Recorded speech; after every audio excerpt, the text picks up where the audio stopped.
Good evening. We are so happy that you're here tonight for this both performance and for this book release that some of the students tonight will be reading from this selection. And it's amazing just how this has occurred, and so we want to thank you. Before we kind of turn it over, there's a couple of folks and a couple of organizations I just want to make mention of. One, the staff at St. Paul's, and particularly Tommy Williams, who is a poet himself and loves poetry. His vision of leadership in this city is quite amazing, and so it's wonderful to call him friend and brother and boss.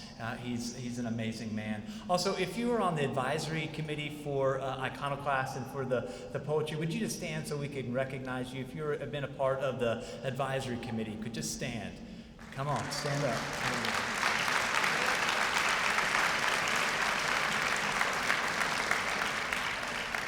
And also there are schools and administrators and teachers that are here from really across the city that we want to say thank you to. Ferris Jabbar, where are you? I want to single out Ferris. Where's Ferris? Ferris is in the back.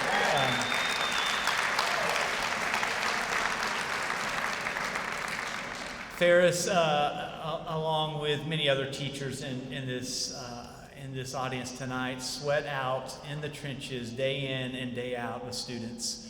And he is an inspiration to his students and to Marlon and myself, and really to the city of Houston. And he is a treasure to have in the city. Really, this program began out of a group of students, some in Ferris's class, who said, we want to do something different. We want to have a type of writing class that really kind of gets at where we're at. At the same time, Marlon and I were having lunch together. Charles Rotrammel from Revision said, hey, you need to go eat lunch with this guy. So I went and had lunch with him. Sat across a plate of tacos with him and asked him what he did. And he told me what he did. And I said, how do you like your job? And he looked at me and he said, I hate it. And I said, well, if you could do anything, what would you do? And he said, I'm a poet. I would write poetry and I'd be a poet. And so that formed really kind of the seed of what's happening tonight and what has really transpired over the last 18 months. There's an educational nonprofit in town called Project CURATE that has an incubator that's attached to it, and we got around Marlon and we began just to dream with him. And so Iconoclast sessions and Iconoclast artists were born out of that meeting. And so we are now in 7 different schools and 2 lockdown units. You'll know that the kids in this book who don't have their last names mentioned are in lockdown units tonight.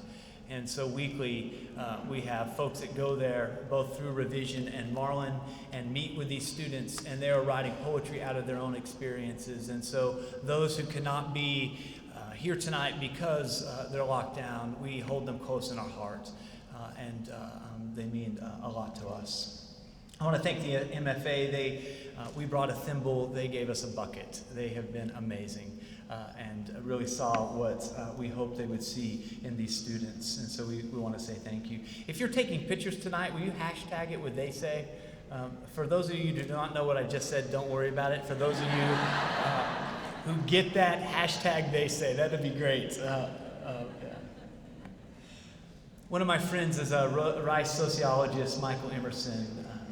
He says that this city of Houston is set up so that we should never meet each other. That we live in a city where highways and class structure and the way that we live our life, we live in enclaves. And I believe that we owe it to ourselves to begin to imagine a life differently in the city of Houston. It's not good enough. It's not good enough if the city worked for just some of us, but not for all of us. It's not good enough that we hear some voices in the city, but we drown out other voices in the city. And so partly what we want to do through Iconoclast poetry and Project CURATE and also in St. Paul's is begin to inspire the imagination that we can have a different kind of city, that we can form improbable friendships with each other. You're sitting around people that this city really is designed for us never to have met. You're sitting around folks that look like the city of Houston. And so we're going to hear from voices in this city that are normally not heard from. And you're going to meet folks in this city that you would not normally meet. We want to encourage you to take this spark. This is the miracle of tonight. that you're going to hear these student voices and that you're sitting by folks that you might reimagine the city differently with. And so I want to introduce tonight the Houston Poet Laureate, Robin Davison, who is an amazing woman that has stood really as an inspiration behind this work and behind these students' life and for Marlon and myself. She wrote the foreword to the book that you're holding in your hand, the multiple copies that you will buy for your friends and family. And she has been really a champion for us here. And so would you help me welcome tonight Dr. Robin Davison.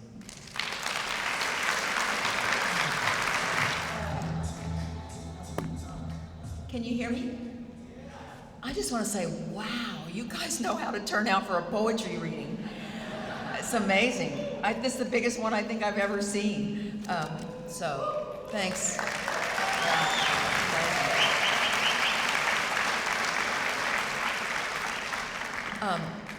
I hope before, I'm going to read just a paragraph from my preface, but before I do that, I want to say thanks so much to Matt Russell and Marlon Lizama for including me in this project and introducing me to some of these students and giving me a chance to read as part of Iconoclast. And will you please give yourselves a hand, all of you contributors to this anthology and poets out there.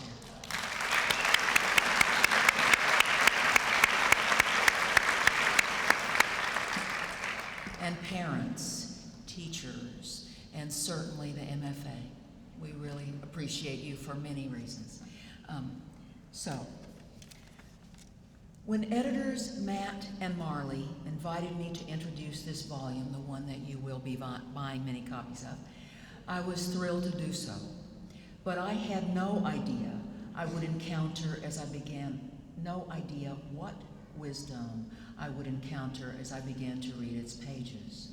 What I found as I read is what readers too will discover. That is a depth and breadth of verse here that speaks with the authenticity that few of us have the courage to communicate on the page. The poems articulate both a joyful engagement with language, as we see in the first line of Abdul Reda's poem, one of the poets in the book, when he writes of himself as a hungry boy who spits and eats the alphabet, and a truth that heals. As Summer Howard, also a contributor to the volume, so deftly puts it in her lines, the politics of a broken heart, the truth is, can be, and only ever will be seen as her vaccine. This anthology, they say, contains 52 poems by 26 poets, writing in response first to their daily lives in an external world of struggle and angst, family and financial hardships, neighborhood violence, the American criminal justice system, peer pressure, the lure of material escape. And second, the poems are an encounter with these writers' interior lives and their wise reflection on familial and social circumstances. It is their contemplative voices on the page that proclaim, shout their truths, and demonstrate that with a turning inward to listen, we can find our path, can navigate this often unfathomably difficult world where unremitting suffering threatens to blind us to its possible joys and triumphs. We can look beyond ourselves, our own daily lives and concerns, to a world larger than ourselves, with the consciousness and spiritual engagement that art fosters in us. We can celebrate what is good and joyful and creative, the source of all love in this life. As poet Donald Vowell in the anthology astutely tells us, one must know silence to hear it. And I urge you, as readers, to open this volume of work by some of Houston's bravest young writers and stop, be silent. Dwell with this book a while in a place of peace, and let the voices of these young poets speak their truths as one solitude speaks to another with reverence and empathy in celebration of what it means to be fully human. Thank you, writers out there.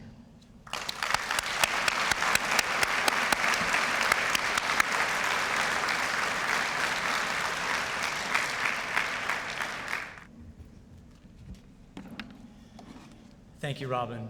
Your work and your voice in the city as the Poet Laureate is inspiring to all of us. I forgot to mention also one other thanks to the Texas Methodist Foundation, and particularly Jackie Lambert, who has believed in this project, and they have supported it both financially and with vision behind it as well. And so we want to say thank you to Jackie. 100% of the sales of this book goes to an educational fund that's been set up for the students that are participating in this program. We now have over 200 students weekly that meet for writing, for poetry, for discussing different types of poems as well. We have out of the project a curriculum has been written that HISD is taking on, and it will be in the schools soon with that. So we're excited about that. One of the main improbable friendships in my life is a guy named Marlon Zama, and Marlon is a brother and a friend. I call him a walking TED Talk. If I'm ever upset or I am depressed or I'm a little stressed out, he reminds me that I have long flowing hair and it's going to be okay. That's the extent of our friendship, really.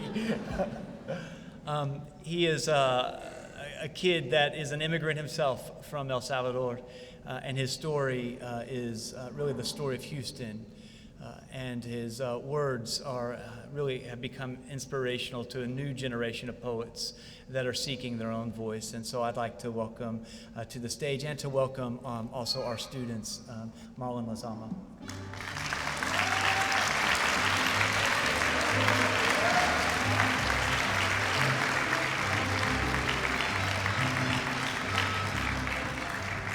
What's up?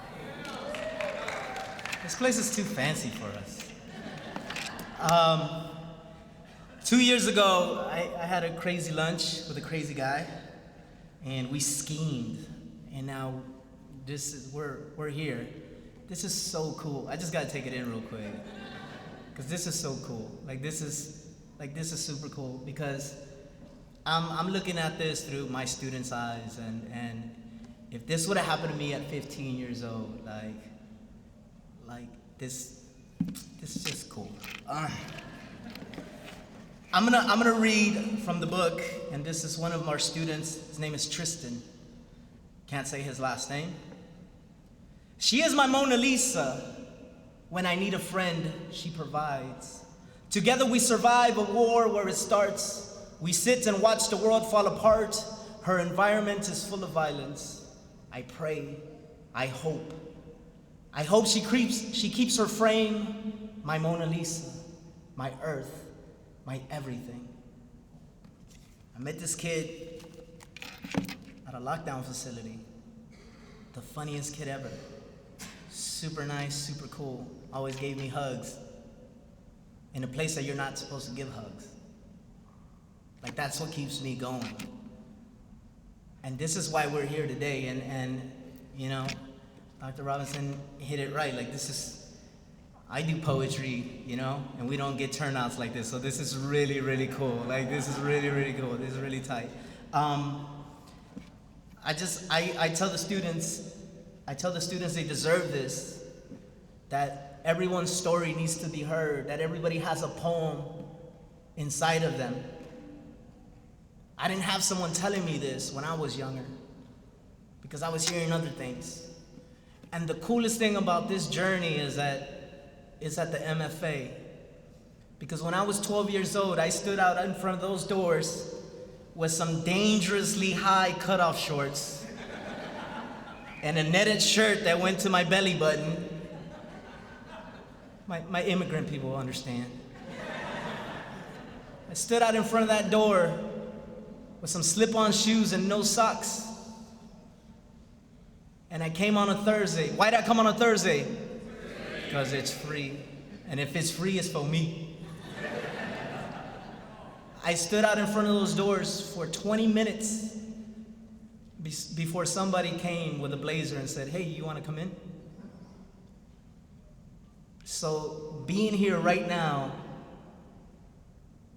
for something that I helped to create is this is cool. This is cool. All right, our first student tonight, and all these students are amazing. All these students are amazing. Our first student tonight is Antonio Ariola. Good evening, everybody. Today, I will be performing a poem entitled Free Choice. It is on page 59/60 if you guys would like to follow along.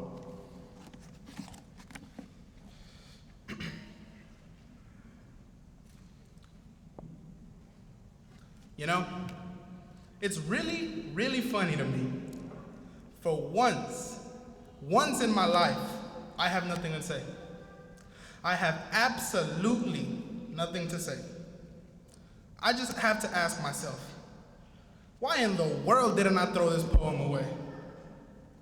This pointless, pitiful, purposeless paper with nothing on it but insults towards it. But this useless paper isn't completely useless. See, it's useful for something. It's good enough to lay my thoughtless thoughts upon. It's good enough to practice my three-pointers on from the other side of the room. It's good enough to make the number of sheets in my notebook 70 instead of 69. It's good enough to help me perfect my writer's block, like any of us want that. It's good enough to replace digital paper. Thank you. We're gonna keep it rolling from Yes Prep, Ivan Vega. Oh, hi. You're pretty tall, dude, just letting you know. The first piece I'm gonna pretty much perform today was written about a good friend of mine. So, yeah. And it's actually a response poem to one of Marley's. Alright. I write for him, for her, for them, and forgive my old English teacher, for they, for she, for he, and for whom it may concern. I write for the old broken mother with 2 jobs and a down payment on a life she'll never afford. I write for the young, bright girl that sees violence in her face and shows a book directly in her face not to see it. Because as the old saying goes, if I don't see it, I just don't care about it. I write because it's my life, and I live for several reasons. For the fact that this old broken heart hasn't given up yet. For the fact that these lungs don't stop at me now. And believe me, I hope they don't, because I have asthma. They really just can't. For the laughter I may bring for young promises. For the optimism I may bring for the old opportunity. So every word I spit out of my mouth may spark a fire in them. As bright to stop a vicious cycle and start a new one. Where books are like knives. And every child in the block has one. And tears are like pianos. And only a few people shed them. I write so they could escape.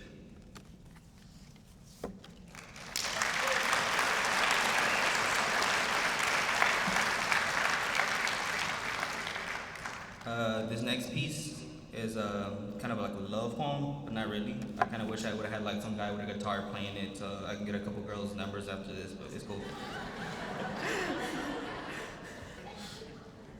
It's titled For Her, with an emoji face of a heart. So. The lips, the hips, what a wonderful creation. The words she spits, the action she missed, what a wonderful masterpiece.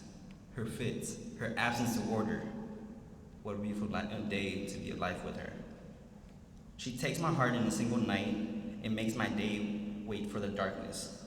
So she may enlighten my world and my night by snatching it all again. Her name is fitting for a queen and for an angel that has been taken from the depths of hell to the pearl gates of heaven. Just wonderful, beautiful. I only wish she may take my hand one day so she may show me how she did it. Thank you.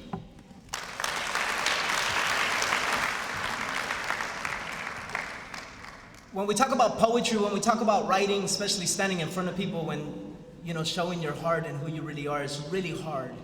And for some students, it's harder than others. Sometimes this is the most courageous thing that they can do. This next student, she's just one of those people that if you don't approach her, she's not gonna approach you. She has the sweetest smile in the world. And she's one of those people that you just know they're gonna be amazing. So, Antonia Silvas.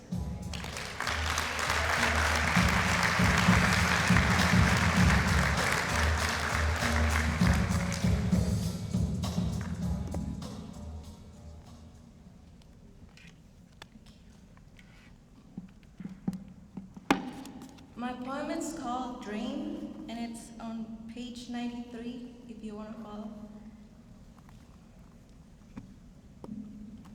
She dreams of freedom. She speaks in accents that only make sense to her world. She dreams of one day going back to where she belongs and returning without problems like they do. Her mother sings lullabies that brings up the sun. She creates with minimal imagination. She fears the world that makes her think of the impossible, and impossible is not supposed to exist in her world. She fears to see the morning light, and knowing that with the blink of an eye, everything can turn dark as night. Everything can disappear. She's used to threats, and hiding has become her talent. Being silent and quiet is her best friend.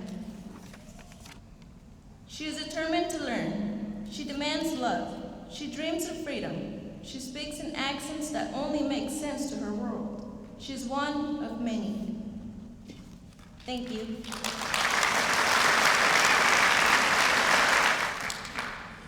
I just want to point out that when we do our writing classes, when we do classes, I have to think on how I can work with students with voices that are relevant to them. So I can't start off with James Joyce and Langston Hughes. So sometimes we study Tupac Shakur, sometimes we study Saul Williams, sometimes we just study beats and jazz and funk. Nina Simone is not a stranger to my classroom. This next student, I just want to let you know that working with high school students, I can say certain words and not feel weird about it. So this next student has a lot of swag. Swag, as they say. So ladies and gentlemen, Torrance Hunter.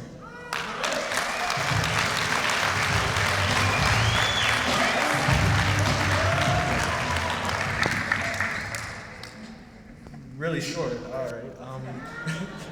How you guys doing tonight? My first poem I will be doing will be called Waves. It is on page 85 if you want to follow along. This is my place. This place is my playground. I swim in front of it. I stand between the lines of weak and shallow. This place is my playground. A carousel around is inevitable. I try to hold on to its surroundings to find that there are no surroundings. This place is my playground. I call it whatever I want. I wish somebody would. The waves of this place is my gratification. This place is home. The ocean is home, because waves are my friends, and the ocean is friendly. This is what it's like to go back to the hood, the ocean.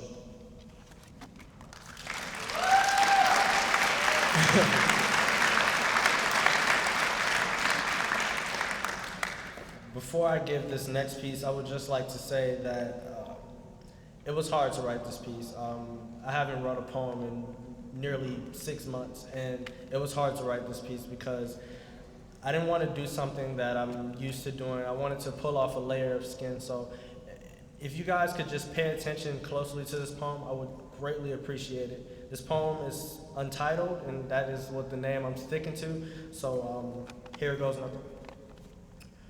What am I defending? What is my position? What am I? Consummate these 3 questions, please, I ask you to. See, dreamers don't dream without a mind, starting of the conclusion of what means dream. And liars don't lie until they are shown for the thought of foreshadowing to be a bad thing, but a good thing. And these are limbs of me, between dreaming and lying. Those lines get blurred so much that if someone heard it, I will be sent to a whisperer who charges a fix you up to mess me up or at least mess up my mind. Psychiatrist after psychiatrist, doctor after doctor, dead mother says what's wrong with my child, a live mother plays father and doctor. Is this the lie or the dream? Act 2, separation. By now it's clear that this is a confusing piece of work called my short-term memory. Nope. It's me showing the reality that my mother has been it all. Nope, my mother has just been my mother. Nope, my mother is just there. Nope, my mother was there. Only symphonies of tears can describe what just happened. But the question is still there. Is this the lie or the dream? Only the poet who wrote it can quote its meaning. Am I the poet? I can see the bashful eyes looking at me as if this is plagiarized. Stop looking at me. But hey, keep looking at me. The end. The truth is, I just described and consummated those 3 questions at the beginning. Only reason why you didn't get it is because you heard it. You didn't listen. Everything I just said is what a person my age with depression is thinking, and the same outcome is that no one listens. Statistics say 1 in 4 have depression. Reason it gets worse is because no one listens. You think Sandy Hook would have happened if the bullet he was loading was thrown away because someone finally listened? Listen to me. If someone has problems, don't laugh or make fun, or grin or throw puns, or sinfully grunge or cuss or fuss or help them load the gun. All I am asking as a 17-year-old black male who goes through depression every day is to listen.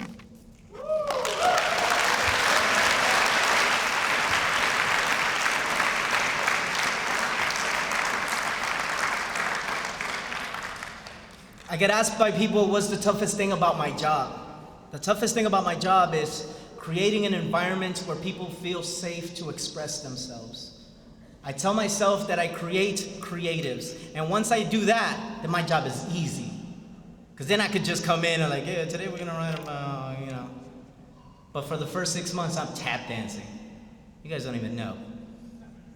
I'm reciting poetry, rapping, breakdancing, doing the robot, just so they can feel that it is okay, that it is okay. My next poet is just one of those people that just, they just know what they're doing with their lives, and you can't tell them anything. Ladies and gentlemen, Melanie Ulaury.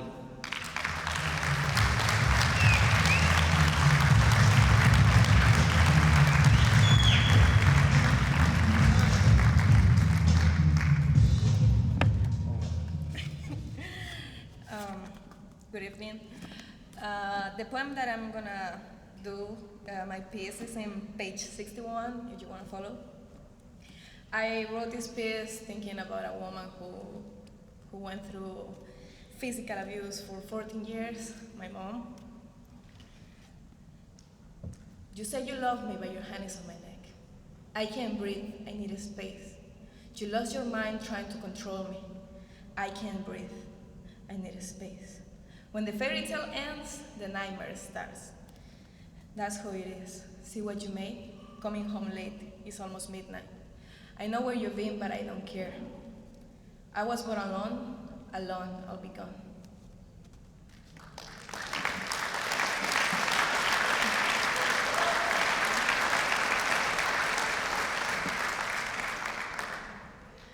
My second piece is called Missing Me. Sometimes when I stand in front of the mirror, I remember the person I used to be, and I miss me.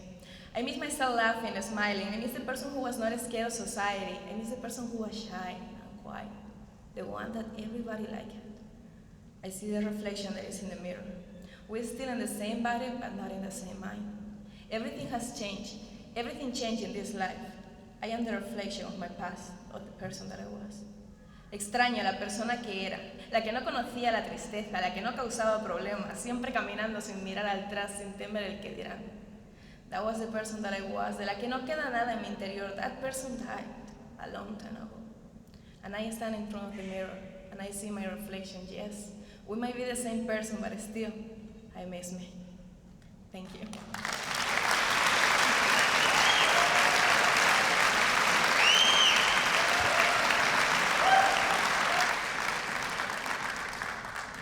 The next person I want to shout out is not a student. It's a person that's very special to me, very, very special to me. And every year, because of traveling, because all my hobbies, because my expression, I steal her birthday. And this year, once again, I stole her birthday. And I want to tell my wife, happy birthday, and I love you.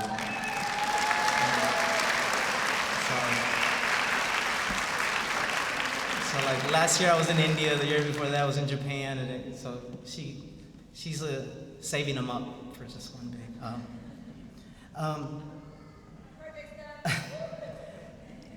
The next person that's coming up to the stage is from Yes Prep. Yes Prep, where you at? Are you here? Yeah. From Yes Prep. As soon as I heard as soon as I heard her speak, I knew she was a poet. There's some people that you just know, wow, like, you're a poet. Ladies and gentlemen, Angela Galvez.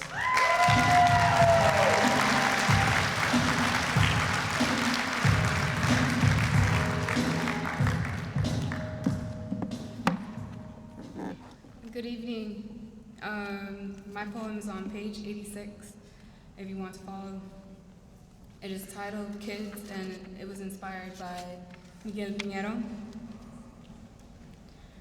Black kids seen as misfits that believe in the rose that grew from the concrete, knowing their fathers will not come back, where mothers are the heads of the home, beaten up just for existing. They are searching for the cause that was gone. Brown kids' lips whisper goodbye without knowing why. Que Dios te bendiga y que te protege. Time for growing up and sins and responsibility, where young girls become amas de casa, where young boys learn what it means to be macho. They are searching for the cause that was right in front of them. Red kids living on res land taken from those who say land of the free. The red kids are expected to stay stupid, brushed under the rug like unwanted dust. They are searching for the cause that was right in front of them. Yellow kids living off of expectations that will die with them. From dynasties to poverty, a father who suppresses them with education, where home becomes a place that can disown them. They are searching for the cause they were born into. White kids born with a silver spoon in their mouth, known to have it all. The looks, the money, the education, no rules to bend, but they still rebel. Oh, the places they will go, yet they search for the cause that was gone. These are the kids of America seeking the cause that was in front of them, the cause they were born into, but most importantly, they were searching for the cause that was gone.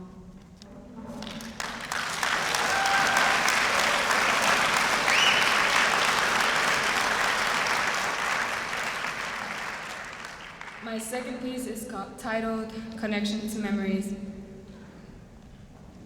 Coffee pervades throughout the kitchen, and bags of pan dulce with pláticas salvatruchas. Her prayers are a strong presence. Her delicate hands braid wisdom into my long hair. His eyes of passivity, her eyes of pain created me. Feel my spirituality, feel my independence. Feel my love that isn't guaranteed. I've heard eyes are doors to the soul. So look with me into the depths of ours. Take my hand, come with me.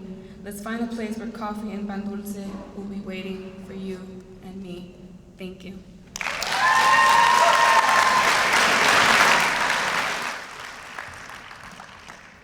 There's a lot of young kids that I work with that have stories to tell. And some of their stories are incredible. And sometimes, like, I don't know what to say. You know, I think as adults, like we pride ourselves on always knowing what to say, and we want to be that person that always knows what to say. I think sometimes the best moment that I share with a student is silence and just listening to their story.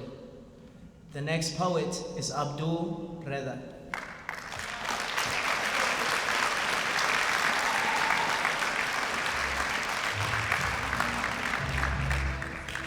Hello.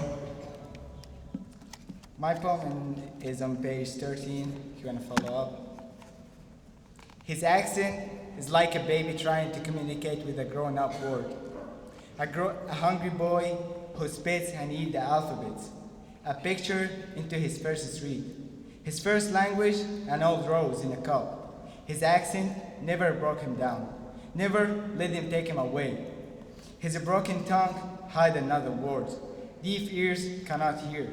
His accent is terrible, they say. He is a baby trying to communicate in a grown-up word.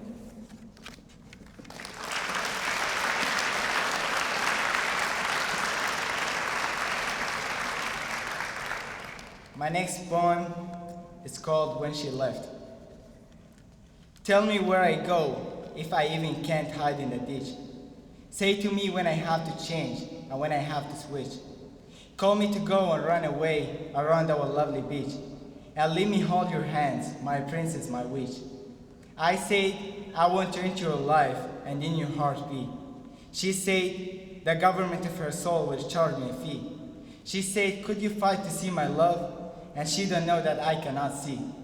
I arrested my heart after the time he was free, and I put it in a jail under a huge old tree. Then things happened, let me fell down and hide away. The love who she promised me to be is dead now. She went in one cloudy, dark, sad, long day, and I was crying, all I'm asking is why and how. She got married to the sky, and she went to meet the Lord. She lived a life, she cut the thick, long cord. She sang the song, she played the music on my heart short. And she went, she left my heart between the fire and the sword. She laid down, she gave away her soul, her heart. The life after her gave me the choice to face my fate. And I ran away to big mountain to small strait. But I was a spade, and I lost everything too early, not too late. The hate showed me my parents' date, into the street, away from the state. The life is just a debate. We live in a trade and we die under a slave. Just wait, my life, please just wait. You have never get from us a say. Just wait, life, just to stop the hate. We won't be the next blade. But because the life just failed us because of the raid, I'll be awake. But then she told me I'm done. I'm done because the love shouted me in his dirty gun. Because the sun burned me down and made me none. Because I lost everyone and I was done. Because of what I'm gonna tell my daughter, what I will say to my son. With all life I'm done, and I will run, far and far I will run. Fun? I don't have fun. Stun? Yeah, all my life is just stun. Just don't shoot me down, don't use your gun, because I'm done.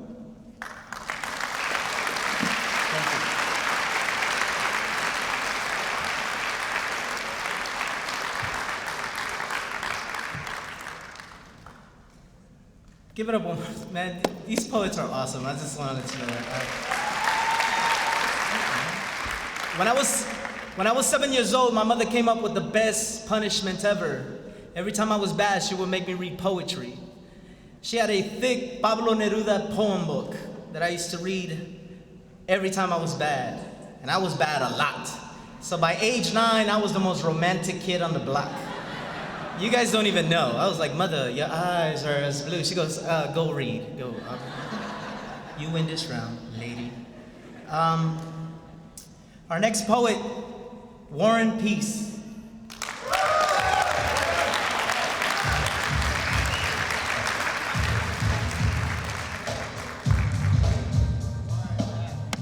Hey, what's going on, guys? My name is Warren Peace. I'm really glad to be here. I'm really happy. I'm really excited. This is a major thing for me. So this first piece is about a girl, page 57. It's about a girl that when I was a little younger, freshman in high school, I'm a senior now. So when I was a freshman, we started going out. We dated for a pretty long while, and things kind of, high school. So. Thank you. Here we go. I don't have a title for this because I wrote this a really long time ago and I wasn't titling anything, so no title. Even though I'm not in love with you anymore, I still love you. I'm just too scared to talk to you, too scared to walk with you because my feelings might change. Head in the clouds, and like Drake said, nothing was the same. But I'm the one to blame. I messed up and now I hang my head in shame. I'm not asking for what we were, but at least something new. Just speak to me and hug me out of the blue because I can't stand looking at you without holding you. But you're with someone else, so now I'm scolding you. I hate you, but I love you, and I'm bad at keeping my emotions bubbled. We were good at being perfect, and now we're good at being troubled. So let's huddle. You've got me bundled up in hearts and kisses, filled with disses because you'll never be my missus. Can you just fulfill my one wish? Can I just get one more kiss?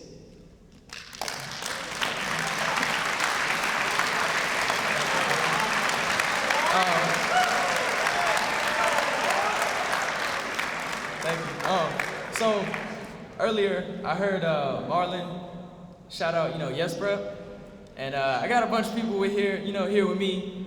So where's Sharpstown at? Okay, stop. So this next one is actually inspired by my father. He's a very political guy, and he's talked to me a lot about racial issues and stuff like that. So this next one is for him. I call it Escape because I just get so confused at times at the things that he says, and they are just everywhere. Like, some of the stuff he says doesn't even make a lot of sense. So, Escape. Me, I'm too scared to walk out the front. So I must escape my own home through the back. I must hop fences and jump trenches just to get away from you, the almighty red, white, and blue. You've beaten and battered everything I am, not only physically, but mentally and spiritually, in the name of the penny, and incidentally, I let you give me a falsified freedom. Let you give me mere crust, bone, and gristle of the freedom that you took from me. 7 bills and 1 coin is what I receive, and for that, I kiss the sacred J. Crews that your satanic feet step in. I can't thank you enough for this oppression. You've given me the will to fight in spite the fact you've given me nothing. And Black Lives Matter? If that's the case, then why does black blood splatter? Why do black lives shatter? Red, white, and blue pulls up and black lives scatter. So now I must escape my own home. Because I can't take the hate. I get discarded like a broken plate. I looked into your face and it's so opaque. Transparent because your parents had no heart to give you, so you take the hearts of others. So I must escape my own. Because this black oppression has turned us against one another. Whatever happened to standing with my melanated brothers? I looked into you when I saw me. I looked into you when I saw God. I looked into you when I didn't see free. But now I look into you and I only see a facade. We get dropped for speaking different ebonics. Get dropped like tectonic. So we smoking all of this chronic. It's sicker than the bubonic. Just another reason for death and another Negro on the shelf. Just another reason for mass rape and another one of us hung like drapes. I just need to know. How do I avoid this hate? Please just tell me. How do I escape? Thank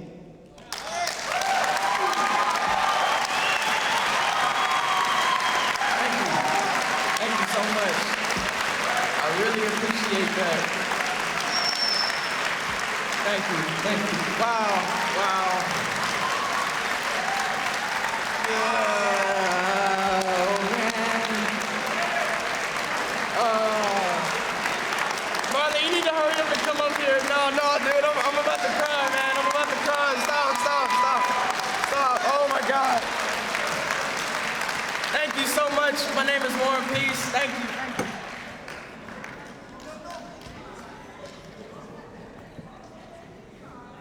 That was tight. That was all right.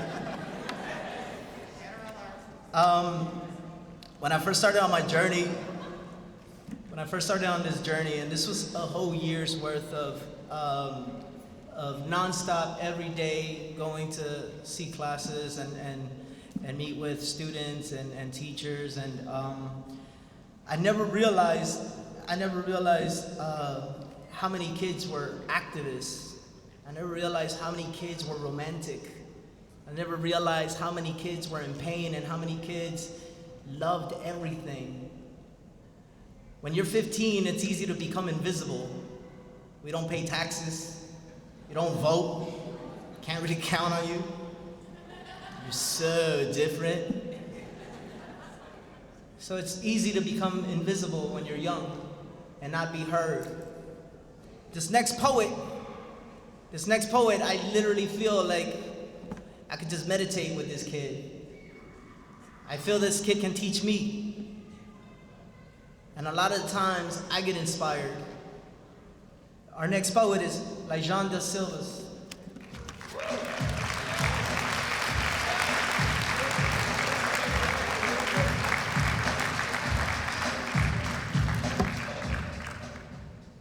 How's everybody doing tonight? I can't match him, but I'm gonna try. This next poem, I wrote this in like my time of confusion. I was going through a lot, and it was like I was on the tip of insanity, and I couldn't explain what was around me, so this was my interpretation.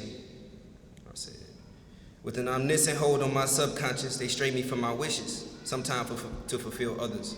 They make me think in depth of my choices and ponder on as to which does this, which when dispersed amongst the common folk and vulgar minds, masks me with masculinity and divinity of maleficence, kindling a free amongst the bonds with those who give me the feeling of something of sovereignty, all to no avail.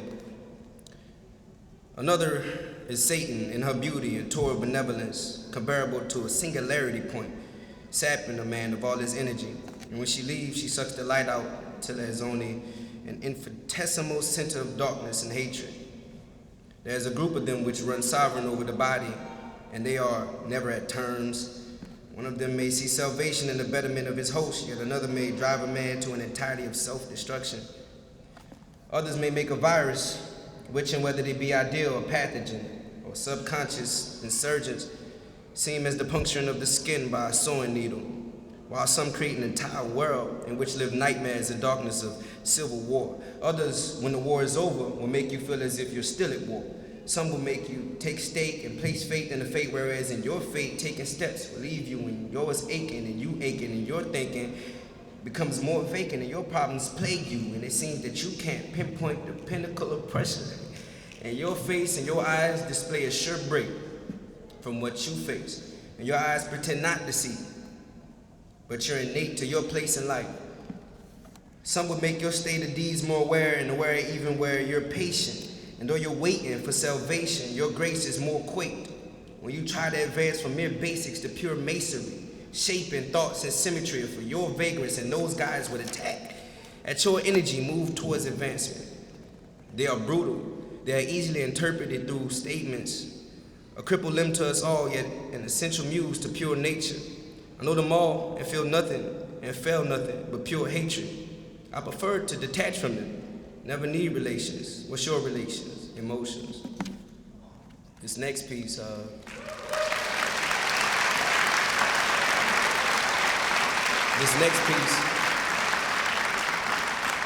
a fool. This next piece, I need Abdul to bring up my phone because I wrote it on my way here. I was so excited, nervous. I didn't know what to say. I had some things. I just had a statement I wanted to make. Thank you. Excuse me. Foolish. I said, who's giving this luck to me, guided me to luxury? Must have been my blessings rustled up from my confessions of restlessness of loving my people. There's something to live by. Let snow drip on burning hearts. Now ain't this a cold world? Ain't no tales or old story and no glory can hold me back to going gold. The old me grew, the new me grows. Going gold, the old me grew, the new me grows, the new me know they knew he'd grow. I'm just talking smack at this point. I'm laying out my plan. They pan out and span out pan-Atlantic dreams. Corporations, remorses of sportsmanship, a course to course my ship through. Sink or swim, my thinking keeps me afloat, and most of that's from confidence. I can just picture now with me and my family can lively be an idol of dynasty. And if my kids aren't prodigies, they'll lay out the prophecy for their kids to keep up a legacy. Change the world's impossibles to most probably, and flip blind optics to odysseys. These journeys where no lot can see in, wherever else my aspiration could probably reach. Each one teach one, Marlon said. Keep this idea flowing prominently. Keep sonnets ablaze to keep homage to knowledge from mazes. No more confusion. I love my humans. Keep progression brewing. Keep the lessons moving. Don't forget your blessings. Bless the less influence. Grow your ambition. Hold your missions. Resolve your problems. Resolve your destination and resolve your mileage. Take back your eyelids. Don't miss out. Breathe on. Reach out. Teach all. Breach God. Evolve. That's it.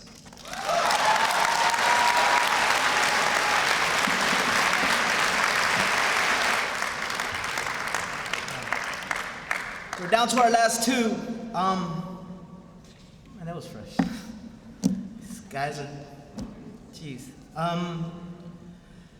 One of my biggest hopes is that some of these kids become super famous and super rich so I can borrow money from them. So I could be like, dude, you remember? You remember. This next poet, when I first saw him do his thing, it just blew me away. And the more I learned about him, it just made me want more. He's our first poet that's actually his first year in college, right?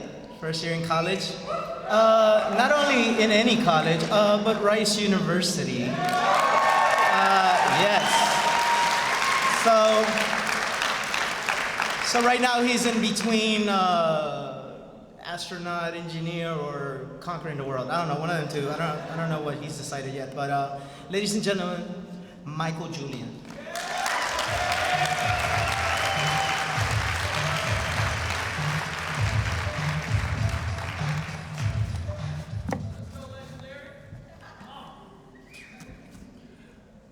Hello, good evening. How are y'all doing right now? Well, I'm doing just fine myself, but, well, I wasn't always that way. This first piece that I've written I wrote it about a year ago, I believe. This is basically a little bit of insight to kind of who I am, and this is one of my newer pieces, so please enjoy. It's called Alone Myself, and it's on page 44 if you want to follow along. Lonely, I'm Mr. Lonely. I have nobody, all on my own. Lonely. Do you know what it's like to never be in someone's company? Have you ever felt the entire world is just there to mock you with their happiness? Do you know what it means to be truly alone? To have no one in this world? I am a well-known individual. Yes, I was a salutatorian of my class. All right. I have a bunch of friends and family and people who love me. Okay. But can they pull off feats of engineering out of a hat? Can they be as I am? Can they spit the words I speak? Can they do my do? I don't think so. However, do you know what it means to never have no love? How can you function in a life where timidity rules you and your life? Are you tied up by the shackles of autism and silenced by social fear?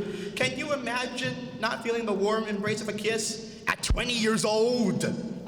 Do you know what it's like to be at the top for the first time half of your life? To be ridiculed for being a little proud? I have a big head for good reason. I have made my shortcomings my strength and used them to flaunt my talent. I have been through hell and back and still got it made. You think you cool? I can top that. Why am I all alone, you ask? Well, this is where reality sets in, to show my faulty side. I may be able to quash autism, but I shun the influence of social media and gossip and gab. I don't get other people's corny jokes. I always seem to come off as rude to many people. At parties, most people think, so much fun. I think, social activity must escape. So you see, I'm different. Yes, I'm different. I'm so different that I think I'm normal. But normal is being able to talk to a person from Earth even though you're from Mars. To be able to carry on a conversation while being able to look people in the eye. To not be afraid to express yourself even when you have a basket full of tails. So you see, I am alone. But come to think of it, no, I'm not. There are many like me. Many who exist as classes of their own, sharing experiences, affections, and battles. So as I said before, I am the class of unique. Aren't you in my class of unique? I'm certain you all are, in one way or another, that no one but you are a part of. Thank you.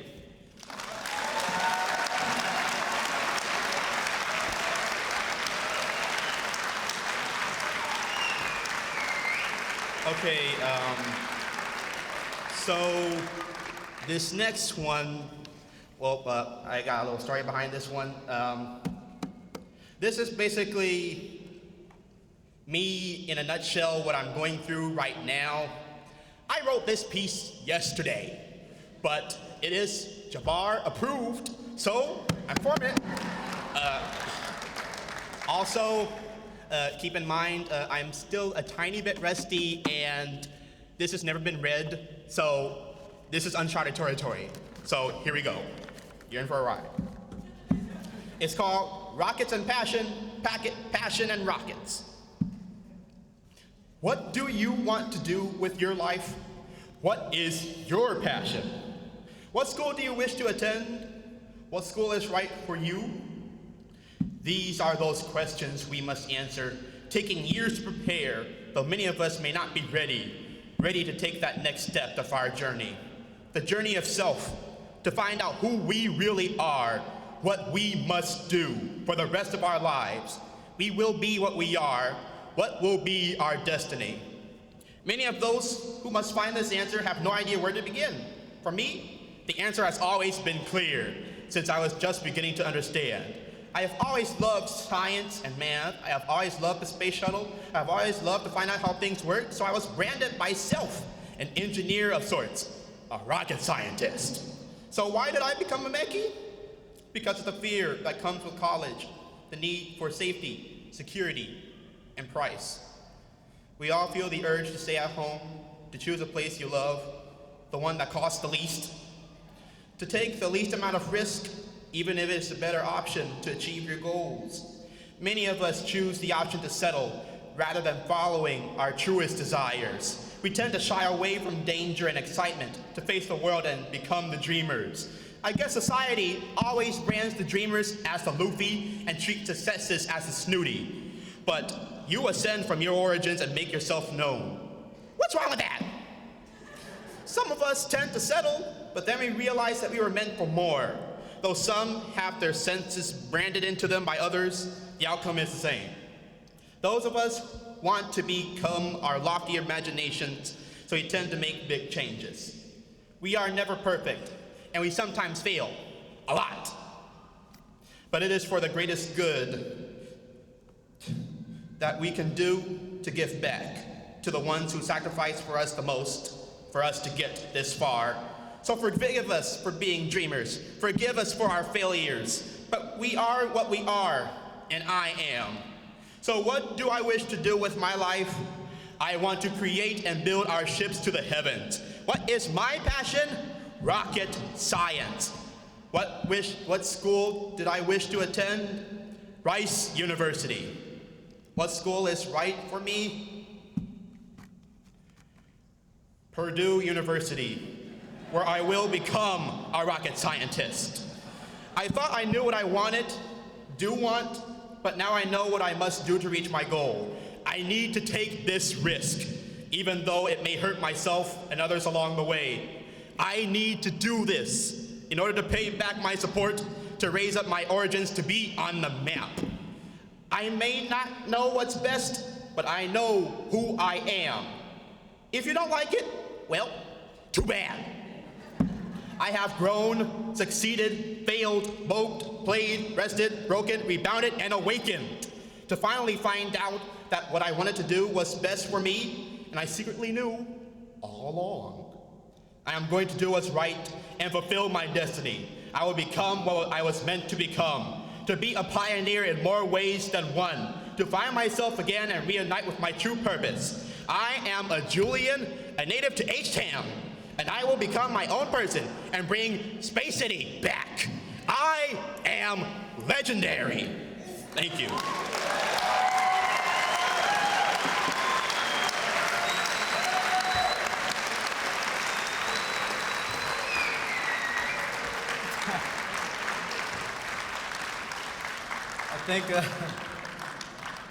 I think the proper term is killed it. Killed it. I'll take killed it for 200. We're down to our last poet. This is a poet who challenges me, who debates me, who loves me and hates me, wants to meet me in the parking lot for a fight, or sometimes just to hear a good poem. I'm not very proud, like, I can tell all these kids that I love them, and a lot of them look at me crazy when I say it. As adults, are we doing that enough? Are we telling young people that we love them, no matter what? I tell almost every kid I love them. I give them hugs even when they don't want it. When they hate hugs. When they're too hardcore. I'm all right with that. I love these kids. Ladies and gentlemen, Donald Val.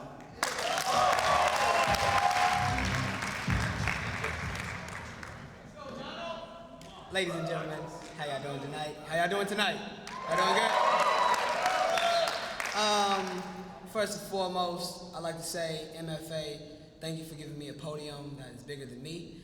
And second and foremost, I want to thank all of my poetry peers that came out tonight. I think we should give them a big round of applause right now. Everybody who spat a poem here tonight.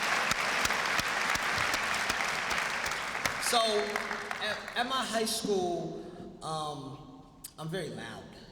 You can hear me in the hallways, from the history hallway, downstairs in the courtyard, and people just hear me, they know my voice, because I talk a lot. And my girlfriend was like, Donald, stop talking, shut up. And my brother also said shut up, and my father also said shut up. A lot of people tell me to shut up all the time. And so, I saw this painting at the MFA, and it was this old lady knitting. It was a painting called Mademoiselle Beauzier. And my poetry teacher, Mr. Jabal, was like, Donald, you don't really do a lot of cultured stuff. Write this. I was like, cool, I'll take on the challenge, I'm down with that. And so, it's called Silence, and it will be on page 70 if you want to read along. Shh. Silence. Translated as wisdom. Translated as complacency. She is content with the knowledge that she has gained. Silence. Memories, it's disturbing when you can really hear yourself because you have found yourself. You reflect on the accomplishments and regrets, life and death, weaving experiences with an afterlife and hoping that the cloth comes out right. But what if it starts threading? Everything you have fought for becomes unraveled. Your life is set in front of you, one thread at a time. But you say nothing. Silence is golden. So, in your golden years, you can say that you've listened but never learned. Shh. Mademoiselle Beauzier, you sow to recollect on the life moments. You sow to reap your soul before the reaper does. 2 needles and 1 piece of cloth tell your story, but one must know silence to hear it.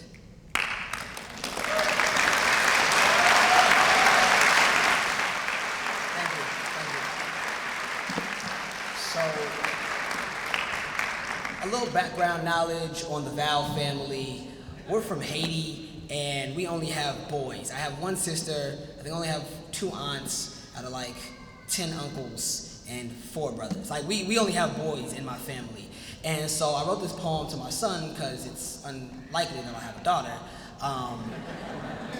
And it's something that my father, reminds me of every morning. He wakes up me and my brother, and he's like, Donald and D'Angelo clean the room. And we're like, yeah, whatever, cool, I need you to school. And he's like, Donald, D'Angelo, like, y'all won't have me around here forever to tell you what to do. Like, one day I'm gonna be gone and join Jesus, and you're gonna be here alone. And the other month, I had really reflected upon that. I was like, wow, my pops isn't gonna be here forever. And I might have a son, I might say the same thing too. And my dad says, I hope you have a child twice as worse as you. And I say, bring on the challenge. So this is a poem to my son. You are the most beautiful building in that glass castle skyline, dear son. They built it from the ground up. Steel beams and glass cuts to ascend from the madness to show life is lavish. To hide the everyday battles from New York to Seattle. See, they may reach the sky, but their love is very shallow. California or Carolina, they line skies with skyliners to hide the hate behind the horizon. The rundown shanty towns, gang wars, gunshots, women with their panties down. Find a kid in hell in any other given house. Burnt brick and brimstone. Firestorms as crime rates, a bonfire in each home. A place where everyone wants to be gone. So they look up to the sky and they see these glass castles that are built by inspiration and fortified by dreams, because on this side of town, dreams are the best form of travel. Don't fall asleep, my son. Don't fall asleep. Determination is the best form of travel, to go downtown to succeed, to unravel the hell that you're from and climb the completed towers of Babel. Find the questions that answer heaven. But be careful, it's fairly fragile. Your presence is one that is not native to the essence of a golden birth. You remind them of why they scraped open the sky. You're scary because you're what they hide. So hold the soul of a prophet in the heart of a humble man, and you'll stand taller than any of their constructed plans to obstruct our chance to make better on this given land. My son, they want me to tell you that the color of your skin is a setback. I'm gonna tell you that it's a reason for you to hustle harder. They want me to say that the hue of your skin is the same hue as tomorrow, but I'm gonna say that this is as holy as a pantheon. My son, your grandmama told me, Donald, your name is a reminder of what can't be done. You have cities to build, and angels to find, stories to save, and souls to revive. Every sunset won't be golden, and some nights will be darker than others, but I guarantee standing on that still precipice on a clear day, your soul and your sight will be as transparent as standing on the Chrysler Building. My son, before I go, I want to let you know to retain every single story, to one day write your own. Build onto heaven. Cut open the clouds, shake hands with the stars, and even if they cut you down in the process, just know that people still smile at the New York landscape as if the Twin Towers were still standing there. My son, the world is yours. Build onto heaven. You're the love of my lifetime. My son, you are the most beautiful building in that glass castle skyline. Thank you.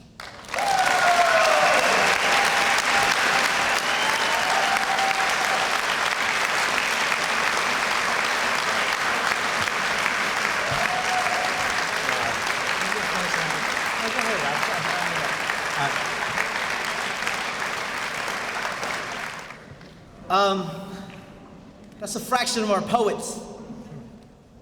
They have a lot to say. I used to have a normal job where I was told I made differences. And I was told that I did that because I would turn in numbers all the time, and my job was about numbers. And numbers was the most important things, and numbers and pictures. Because if you didn't have pictures, then you weren't really there. Now I have a job where poetry is my post-test. It's my post-survey. And that is the most beautiful thing ever to me. I'm blessed. I'm beyond blessed. I'm around poetry. I'm around poetry. I told myself that I was gonna find 50 poems for this book, and I was like, oh my God, please, Lord, let me find 50 poems at least. I read over 3,000 poems. And it became to where people were like, hey, check this out, check this out. Where text messages had like full dissertations on them. At 1 in the morning.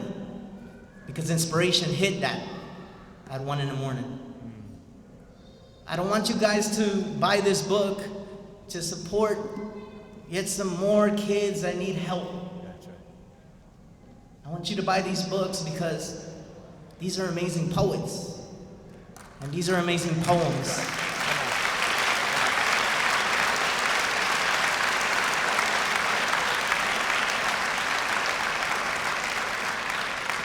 And at the end of the day, all we can do is just listen and stand back. Thank you guys. You guys have blessed me so much. Thank you.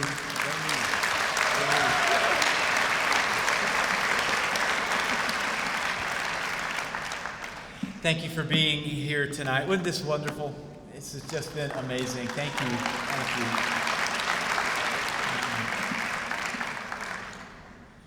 Our next Iconoclast will be on April 1st. Malcolm Guide, who's a poet from Cambridge, will be here reading, and we are going to match him with Marlon. And so you're going to see two poets that are just amazing, trade poetry and then read each other's poems. And that will be at St. Paul's April 1st at 7 o'clock. And so we invite you to come and to bring your friends. We invite you also to purchase the books here. The poets and the authors that have penned the poems in this book are around with lanyards on, and they all have pens, and they would be happy to sign a book for you tonight. And so we encourage you to meet them. You are around people that you might never get a chance to meet again. We are in Houston, Texas, the most diverse city in America. I think we can do a lot better job at building bridges. We don't need more walls. We don't need taller things that divide us. We need bigger bridges. And we're here tonight doing that. And you can be a part doing that.